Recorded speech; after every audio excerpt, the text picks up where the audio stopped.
you. A little advertising on, this is my third book. It's a book of poems and art, learning to see in 3 dimensions.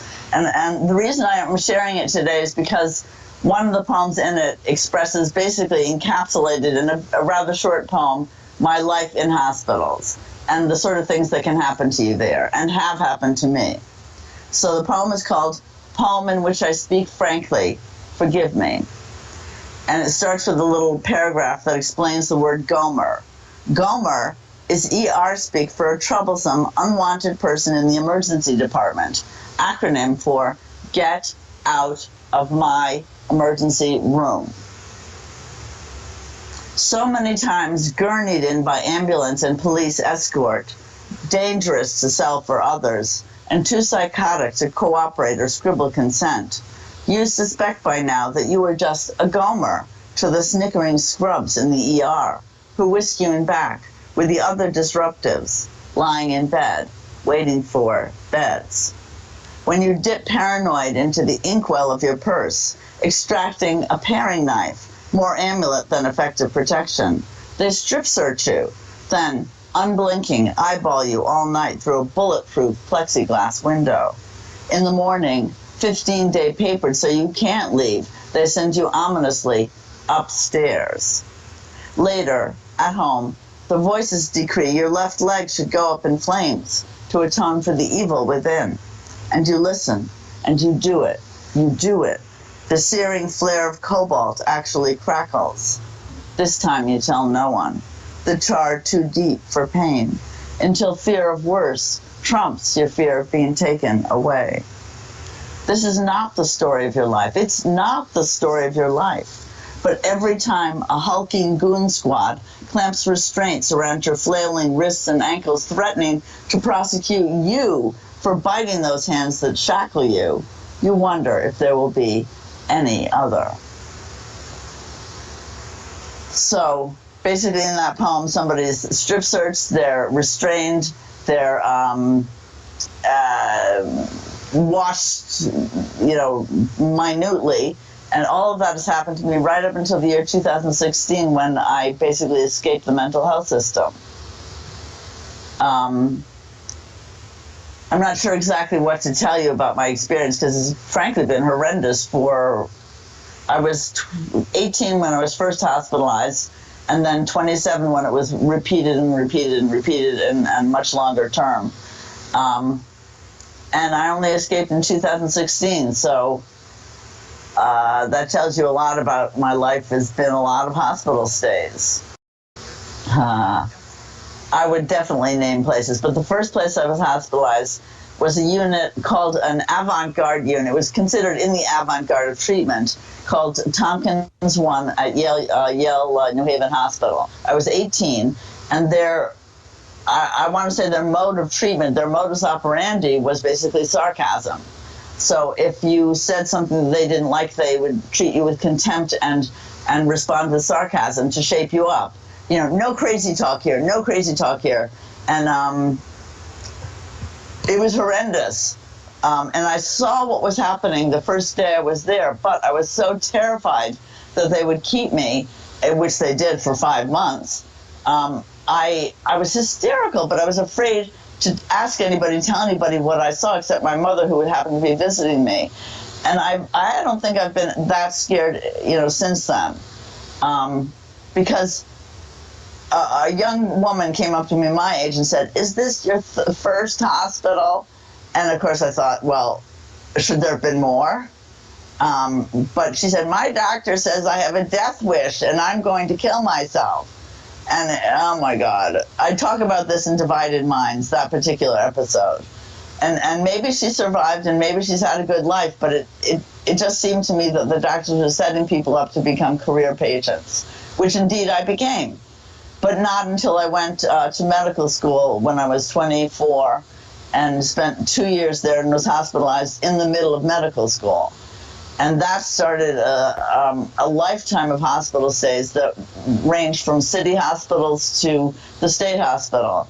I was never in a private hospital except when it took Medicaid. And then it wasn't really private anymore by that time because they were taking federal and state funding. but I don't even remember the year they first restrained me. But the picture that goes with that poem actually tells you, if I can find it again, I don't know where it went to, tells you what happened, because they restrained me with my arms above my head, tied to the four corners of the bed, which is a horrendous position to be in. They kept me like that for 3 days. I'm gonna find this picture. It should be right here. Well, oh yes, right here. I don't know if you can see that, but that's how they kept me for 3 days, without anybody in the room with me, without anybody watching me, and I would struggle and tell the aide that came in once in a while to see me that I needed to let me go, and to say, I'm sorry, the doctor won't let me. But almost nobody ever came in to see me. Almost nobody came in to check on me. I didn't eat, I didn't drink. I had one bathroom break, and then they restrained me again, even though I was perfectly calm. But that set the stage for repeated use of restraints in barbaric positions. Sometimes in 2014 at New Britain Hospital, the nurse had the guards, four male guards or 2 male guards, I don't even remember, strip me naked. And when I objected, because I was freezing cold, they keep the seclusion room freezing cold. It's a barren concrete room with nothing but a slab on the wall to sleep on. When I objected, they restrained me, still naked, in 4 points or 5 points even, I don't remember, and wouldn't even cover me except to throw a draw sheet over me. And I begged for, when the nurse came in to quote-unquote do the face-to-face, checking on somebody to make sure that restraints are okay and blah, blah, blah, blah, blah. She went, it's cold in here.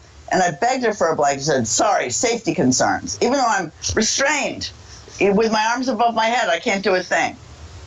But the fact that they restrained me naked, that they stripped me naked, saying that it was citing safety concerns, which was total bullshit. Excuse me, but it was bullshit. And the fact is that I know that even the doctor agrees it was bullshit, because when I told him what happened, he said, you're a liar. You're lying. That never happened. I know my staff would never do such a thing. So he knew how terrible it was. He just wouldn't acknowledge that it happened to me more than once. And in Connecticut, there's no legal recourse for somebody who's in the city hospital. There's just nobody who will take your case. Nobody will do anything for you. Supposedly P&A, Protection and Advocacy, was supposed to help me, but they sent somebody who was employed for them, who was not a lawyer, who was actually a disbarred lawyer. He'd been disbarred for irresponsibility, ineffectiveness, and whatever else, which is exactly how he treated me. He didn't do anything for me.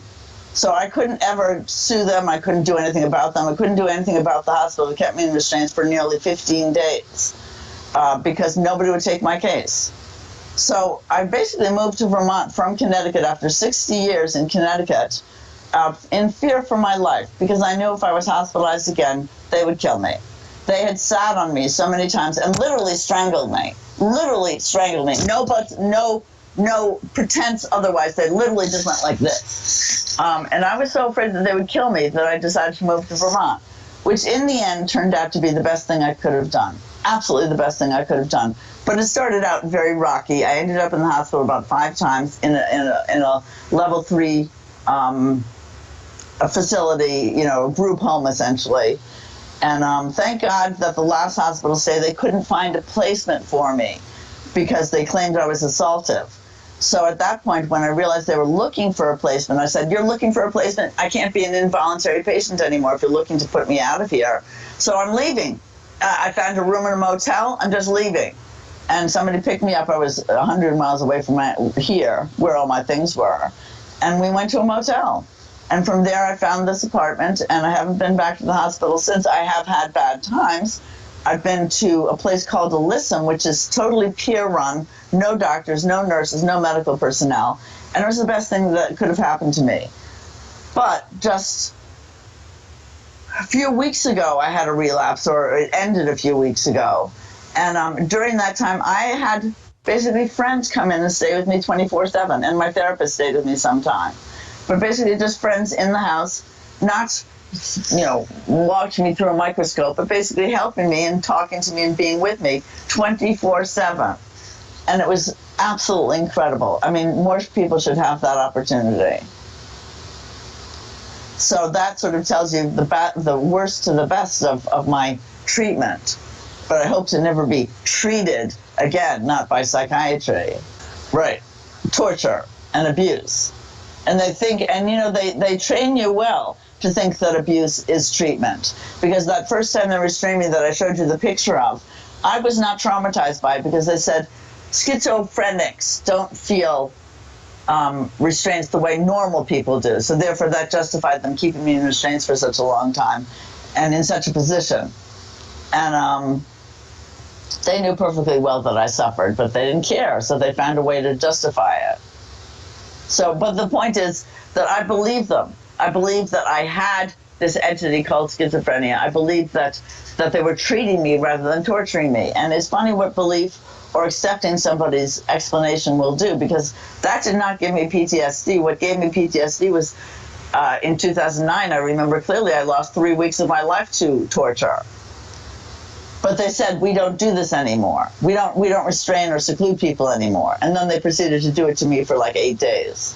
I know, because I brought the last case where they restrained me, or the second to last case where they restrained me in Vermont, to the nursing board, the medical board, the Adult Protective Services, and to the review of the Adult Protective Services disposition, because I was so outraged at the lying, outright lying, and the increase of lies when they felt threatened. So that what they did to me was they kept me in restraints and said she can't come out of restraints until she speaks aloud, even though I'd been mute for days, and I have a history of a months-long muteness. But they were basically torturing me to prove a point. They said, if you don't speak, you can't come out of restraints, which is an illegal order. You can't keep somebody in restraints because they're not speaking. But they didn't care. Nobody cared. Nobody cared. They just said they restrained you and they had a right to restrain you, so therefore whatever they did to you while you're in restraints, it's fair game. And I was so upset, because they claimed, the upping the ante, what they did was they claimed that I attempted to stab them, which was just ridiculous. But they got together, the two nurses got together and colluded on their lying. It's not even in the chart. Don't you think something like that would be in the chart? Of course it's not in the chart because it never happened. But do they look at that? Do they examine that? No, they just say the patient must be lying because the patients are always lying. And the nurses are pristine, wonderful people that would never dare tell an untruth, fabrication out of whole cloth. But it is Trumpian time, so who can blame them? I can blame them, but the label is name-calling. Labels are name-calling. They're just a way to insult somebody and get them to be able to control them by involuntary admissions, by forced medication, by forced all sorts of involuntary procedures, as they call it. They won't call it what it is, which is assault and battery. Right. You know, if you grabbed anyone outside of a hospital, if you were a security guard and you grabbed anyone when you're not in uniform at your place of work, and you grab anyone, it's assault and battery. But, you know, we're not taught that. We're taught we have to be controlled. Exactly. Everybody's normal. It's just that normal is different for every person. I mean, alternatives would be community. I know there are people who want to really help other people and are just kind, compassionate, caring people. I call them, what is the word I call them? Mental health, it's the word for the person who takes care of people when they're pregnant. Do you know that word? I can't think of it. It's just escaping me. That's what happens when you're 65. There's a word for a woman who takes care of another woman when she's pregnant, just being with her and helping her through the pregnancy. And I was thinking that person, if I could remember the word, that sort of function would be good for somebody in a mental health crisis or something.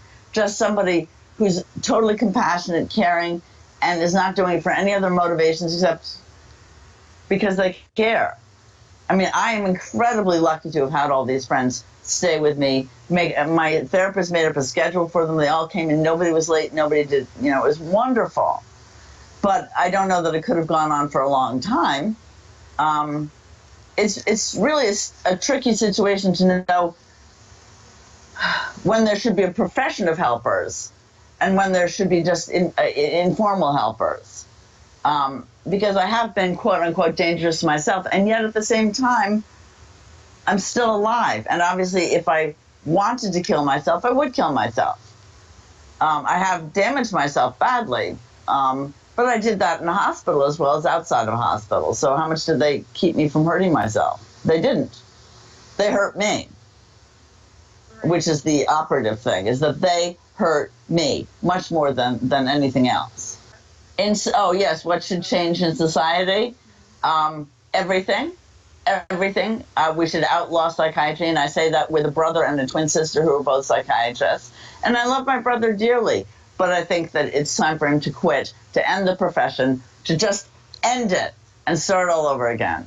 Because I'm not saying that people don't suffer mentally or don't suffer. Of course people suffer. But the point is that psychiatry is doing far more harm than good with the medications that make people sicker rather than better, and then brainwash you into thinking you're actually feeling better when you're not feeling better, but the doctor says, oh, you're looking better today after forced ECT or forced medication. You're looking better today, which is confirmation bias at a minimum. But the fact is that people don't do better on medication, or maybe one or two people do, and yet it's not. I don't think it's the meds. I think it's the doctor. I think it's the placebo effect. I think it's a lot of things. And I say this being somebody who takes medications even as we speak, because I can't get off of them. I every time I get off of them, life goes to hell in a handbasket. But I've also been on Thorazine, 1,500 milligrams, plus Mellaril, 1,000 milligrams, at the same time for years. So if that didn't damage my brain, I don't know what did. But this bullshit about neurotransmitter levels being low or high or something in somebody with depression or schizophrenia or something is a load of horse crap, just horse crap. And of course the doctors aren't educated in this; they're educated by big pharma. So nobody's telling the truth. I don't know. I think what happened, the only reason I take them, and it's not for an antipsychotic effect, even though they're quote unquote antipsychotics, is because I can't do art without them. Now, why that is, why I can finish projects, why I can do art with them, and I can't do art without them, I don't know. But it's certainly not an antipsychotic effect that you're looking at. Yeah, I mean, I was on massive doses, even as an outpatient, massive doses, and I'm sure that damaged my dopamine signaling system or whatever, because the whole dopamine hypothesis is horse crap as well. I mean, it's a hypothesis and it's never been shown to be true. It's been shown to be the opposite, that people do worse on medication, long-term especially, and that the less medication you take, or if you take none, you're better off long-term than if you take it at all. But they feed you these lines. You're insecure already, or you wouldn't be in that position. And they tell you, oh, you're doing better, you'll get better, blah, blah, blah, blah, blah. And of course it happens, or it seems to happen, or you think it's happening even when it's not happening. And it's just it's a vicious cycle. Yeah, I mean, the thing is that what their line is that the patient is manipulative. Not that we're manipulative, but they're the ones manipulating the patients. I actually told the doctor that, and he nearly killed me. I mean, it was scary. It was scary what he did. But I told him, why are you manipulating me? And he stood up to his full height and said, I will not be attacked. As if I'd attacked him. I'd asked him a question. But it seems like the less training somebody has, the more they act on just instinct. And the more their instincts are accurate. And also, I'd say, I once made a papier-mâché sculpture called Dr. John Jamoki. And it was called Jamoki because that means love by all, and I think it's a Nigerian language. But the point is that he was a life-size sculpture, and he had a prescription pad that said not RX, this drug or that drug, but art, poetry, and music. And I think those are incredibly healing, and they're not used anywhere near as much. I think we should abolish hospitals. Let's get it straight. I think hospitals are an abomination. But they'll never do it, not in this country, and probably except in Finland, maybe, or in Lapland, maybe. Except that I think being in the hospital at age 18 was the worst thing that ever happened to me. It was probably changed the course of my life forever, in a bad way. And certainly when I was hospitalized at age 27 and further. But on the other hand, who can say how lives pass, how lives go on? I mean, I've written 3 books, I've become an artist, and all of this after age 50. So maybe things got off track, but maybe they're not so off track, and maybe where I am today is where I should be, and it all led up to this point in time when I'm where I am. So I'm not going to go back and say my life is a waste or this, that, and the other. It gave me experiences. It taught me some things. I would never wish it on anybody else. I would want to change it for other people, but I'm not going to say that my life was wasted.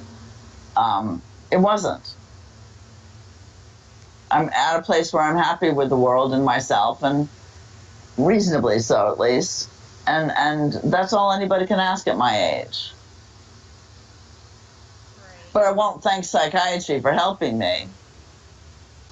This one is about, I can't remember the drug I was taking, but it was no, I don't want to read that one. I don't like that one. Okay, we'll go do a different one. Okay, this one, at one point in the 1990s, I think it was, or 1980s, I lived in a facility called the Transitional Living Facility, where all the staff were trying to find multiple personalities in everyone. So if you didn't confess to sexual abuse sometime in your early lifetime, then they would find it. They would literally find it and say, well, that was sexual abuse. And, you know, so this poem is called Forgetting to Remember. And the little paragraph before the poem goes, multiples, former shorthand for people diagnosed with multiple personality disorder, believed to arise from early sexual trauma and abuse, now considered a dissociative disorder. 2 suicides, and such a multitude of multiples wrung from their imagination the year I was there by student psychologists eager to make names for themselves, the halfway facility would be shut down for good the next. But not before seeds of uncertain certainties were sown, repressed memories miraculously recovered from the abyss of incests, sodomies, satanic abuses. So even my stalwart insistence on a happy, not so unlucky childhood became stained by the sepia of doubt. Had I really escaped such clutches? Knowing memory's foibles, it's hard to trust what my twin sister tells me was in fact true, that there really were neighborhood bad boys and a shack in the woods where they kept a stack of comic books and pinup calendars, the price to read there all afternoon if you were a girl, a feel. That I'm not wrong to believe I read my fill there of Archie and Prince Valiant and Peanuts inside. Though I had to find my own way out afterwards, after they'd gone, taking their comics with them, leaving just June, now unpinned from the wall, in her tiny shorts, the shine of her raspberry lips pouting next to a tractor. I recall only dry motes falling through the last rays of sun, the smoky smell of sawdust and dust, and grit under my bare feet, my trembling relief as I studied a stroll through the back door at home. Perhaps worse for the wear, but on time for supper, so nobody questioned the dirt in my hair. I was thinking if there was an alternative business model where people who weren't trained in the mental health functioning could maybe go and visit people. Do you think people would be open to that, or so it's different training? I think a lot of people who are afraid of the mental health system, who would have nothing to do with the mental health system, and if they're caught in it, are much more likely to be involuntarily treated, would be much more open to that. I mean, that's where the mixing of professional and non-professional comes along, because once you do it for a living, it becomes a profession. And then people want to train you in treatment and blah, blah, blah, blah, blah. I wish I could remember the word that I was trying to think of. It begins with an O, I think. For the, D, begins with a D. I want to say dueña, but that's not the word. What is the word? For the person who takes care of a pregnant woman. Anyhow, that. I don't know. No, it's not a midwife. It's somebody who actually just does the care without the medical aspect of it. I can't think of it. I thought it was a Spanish word, but I don't think it is. But I can't remember what the word is, so I'm useless. I think they're. Well, it's funny because in Europe they will literally, they call it assisted suicide, but it's really putting to death people with mental health diagnoses because they're not terminally ill. And almost 2-1, those people that opt for physician-assisted suicide in those countries, like in Belgium and Netherlands, don't have a job, don't have a place to live, don't have the support of social services, and so they opt, or they claim they opt to die. And of course, the doctors are all too willing to put together, we know this from World War II, that doctors are more than willing to put to death their quote-unquote useless eaters, as mental patients were called in Germany. And I don't think we're far from that. I don't think we're very far from that at all, given what is happening in this country. But I think that the other professions like the coaches, life coaches, who can help people find a job that they enjoy. Because to work at a job you don't enjoy is an absolute prescription for disaster. It doesn't mean that people don't do it. People don't do it. But unless they're making enough money to make it worthwhile, which most of those jobs don't, they hate it and they're miserable. And no wonder they go to a psychiatrist thinking that the psychiatrist can help them in their misery when they say, I'm depressed. Well, they're not depressed. They have a depressing life. And I think that job coaches, life coaches, all sorts of people could be helpful, especially if they can help people find what they want to do with their lives and do it. But so much is based on money and income. And I will say that having income at this late stage in my life, for the first time in my life, has made a huge difference in my mental health. I mean, being poverty-stricken most of my life was horrendously illness-inducing. I'd go for a vacation to the hospital. I mean, I'm joking. But now, when I don't feel good, I take off and I go to a hotel. When I was younger and had no money, I'd end up in the hospital because who knows why. Right, you don't know any different. And Right. The vacation, a lot of those people, they get paid very high prices. Like the consulting webinar I watched recently, it was ridiculous how much they were charging people.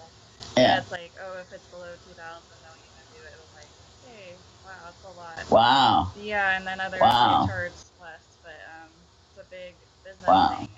But I was thinking, so obviously there is that, but then there's that divide between poverty. They try to claim, they're disordered, but they're not. They're just naturally reacting to adversity, and that's another issue. Right. And not being socialized to medicalize everything and go to a doctor saying they're depressed when, in fact, if they looked at their lives, they'd say, well, my life is a mess. Or I don't like my job, and that's depressing. But it's certainly not a serotonin, lack of serotonin. It's because your life is depressing. And it's sad when you're not doing what you like to do. But there's huge wage inflation in this country, too. I mean, why is it that we have people making billions of dollars and people making $6 an hour doing something that they hate? And I'm not saying that the billionaire likes what he's doing, but he's getting massively compensated for it, which makes anybody enjoy what they're doing in a funny way. That's very hard to do. It's very hard to challenge the establishment. I mean, I've done it as a patient and been massively punished for it. And I'm sick and tired of people saying you have to have money to have a life. That's ridiculous. I mean, why do you have to have $1 million to be a person in this country? And it's gotten to the point where you're nobody if you don't have at least $500,000. And that's a paltry sum these days. I mean, it's funny because I think people want to be happy, but they're so certain that they can't change their job, that they can't change their situation, that they can't leave the husband or the wife that's making them miserable or leading them to feel miserable, that they just opt for a pill that will make it an oblivion or only make it worse. But the idea that we cannot, there's a poem by Rilke that ends, Du musst dein Leben ändern, which means you must change your life. And people don't want to change their lives, even though their lives make them miserable. And I think that if we enabled people to actually make changes and find out what makes them happy, happiness has gotten a bad rap these days. If what makes you rich is what matters to people, not what makes you happy, and I think that's really too bad. I mean, I do art all day long, or most days, and it makes me massively happy. I don't get money for it. It's not that I don't wish I could, but I have a living income right now for the first time in my life. and it's not, I'm not wealthy, but I can sustain myself and do my art. And it's the happiest time in my life is to be able to do art and not have to worry about putting food on the table. I mean, I think art would solve everybody's problem, myself. Yeah, I mean, getting people creative. Yeah, interest, whatever you're interested in. Except the people who are pathologically, I get to label them, interested in money. Because money is a tool, but that's all it is. But, that's Midas's problem. But, they've labeled me so often, I'm going to label them. Right, they'll turn the labels around the victims. Yeah, yeah. But I just think I mean, we should choose our own labels, and it shouldn't be a label. It shouldn't be name calling. It should be who knows what. Who knows what. I think we should abolish psychiatry and maybe imprison all the psychiatrists. I think it's Yeah. Yeah, I agree. And I think it's sad that we've decided to allow everybody to become ill rather than to look at their lives and say, yeah, I have a shitty life. I need to change it. And change it. Make some changes. And have some help doing it. Because if somebody had looked at me and said, well, you're on disability at age 28, but you don't have to stay disabled. You have capacities. You have abilities to do things. We're going to find out what you can do and what you'd like to do. I could have been doing art since I was 29. I mean, if I'd known that I liked art, but I didn't know I liked art. But nobody cared. Once I was on disability, they just threw me away. And it's too bad because I see it happening now to younger kids, teenagers, who get diagnosed with ADHD and being told that's a mental illness, it's a disability, blah, blah, blah, blah, blah. It just makes me sick to my stomach. Or being told your major depressive disorder is lifelong and it will never change. Well, that's nobody can predict the future. And if anybody tried to actually help somebody change what they needed to change and wanted to change, people would be better off. But we have people working for no money, at crappy jobs. I think we should give everybody $30,000 a year to start with. Take away the billionaires. Give everybody $30,000 a year, and I bet you that's not going to go up people's noses or up in their arms or their veins. The point is that it would give people resources to start with, and then they could start their own business. They would have security, financial security, and then you build from that. You don't build from insecurity, you build from security. But if you don't have enough emotions, you have blunt affect, and then you're schizophrenic. So you can't win because they're out to label you no matter what you do. Well, of course not. Their livelihoods are threatened. Their millions of dollars are threatened. Can you imagine what would happen if we disbanded all the psych hospitals and all the psych units and canned or fired the doctors in charge? I mean, they wouldn't. They'd be angry. They'd be penniless, or they wouldn't be penniless because they've got plenty of money. But the point is, they wouldn't know what to do with themselves, and so they'd start another hospital privately. And who knows? I have a few doctors. Yeah, I do too. That'd be great. I mean, it didn't help me. Yeah, and The best thing that helped me was that peer-run house that had 2 guests, as they called us. And all they did was talk to us and feed us. I mean, we could cook whatever we wanted, or if we didn't feel like cooking, they'd cook for us. But there was art supplies, there was music supplies, there was land, there was gardening. And the only problem with that is that there's only one place in all of Vermont. And it takes 2 people at a time. So there's not often a bed open. I hate that term, bed. yeah, it's great. But you know what I'm saying. Yeah, or that's all you are. It's like a case. You're a case, you're a bed. You're a head, just one head count. But not friends who say, talk to your therapist or talk to your doctor, I don't want to hear it.